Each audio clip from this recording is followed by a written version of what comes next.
আজকে তোমাদের সামনে একটা বেগুনের রেসিপি করছি। তার মধ্যে না লাগবে আদা, পেঁয়াজ, রসুন, টমেটো, কিছুই দেবো না। দেবো শুধু কাঁচা আমের টুকরো কিছু, চিনি বাদাম আর চারমগজ। এগুলোকে ভালো করে তেলের মধ্যে ভেজে নিয়েছি।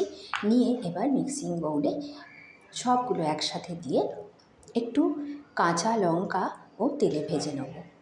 নিয়ে তারপর একসাথে সব মিক্স করে বেটে নেবো ভালো করে। কাঁচা লঙ্কাগুলো একটু সামান্য ভাজা ভাজা হয়ে গেলেই ঠান্ডা করে মিক্সিং জারে দিয়ে দেবো। এরপর আগে থেকেই বেগুনের মধ্যে নুন হলুদ মেখে একটু সামান্য চিনি দিয়ে তারপর ভালো করে ভেজে নিয়েছি বেগুনটা ভাজা রেখে দিয়েছি পাশে। এদিকে দেখো মিক্সিংয়ে আমার মশলাটাও রেডি হয়ে গেছে। এবার তেলের মধ্যে দিয়ে দিলাম একটু সর্ষে, গোটা সর্ষে। তোমরা এটা কালো জিরে দিয়েও করতে পারো, আমি দিলাম সর্ষে আর একটা শুকনো লঙ্কা দিলাম। দেওয়ার পরে ওই মশলা যেটা করে রেখেছিলাম সেই মশলাটাও ভালো করে একটু তেলের মধ্যে নেড়ে নিলাম যাতে কাঁচা গন্ধটা চলে যায়।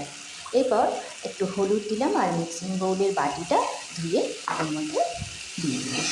দিয়ে ভালো করে নাড়াচাড়া করে নেওয়ার পরে একটু নারকেল কুড়ো রেখেছি, খুবই সামান্য একটুখানি পরিমাণ মতো, তোমাদের পরিমাণ মতো তোমরা দেবে নারকেল কুড়ো। আমি আমার পরিমাণ মতো নারকেল কুড়ো একটু দিয়ে দিলাম, দিলে একটু স্বাদটা বেশি বাড়ে, ভালোও লাগে আর গ্রেভিটাও তৈরি হয়।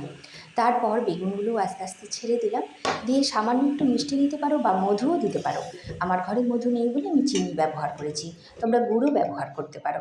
ব্যাস রেডি হয়ে গেল আজকে আম দিয়ে বেগুনের গ্রেভি। খেতে কিন্তু খুবই ভালো লাগে, ভাত বা রুটি যে কোনো দিয়েই খাওয়া যায়, ভীষণ ভালো লাগে খেতে।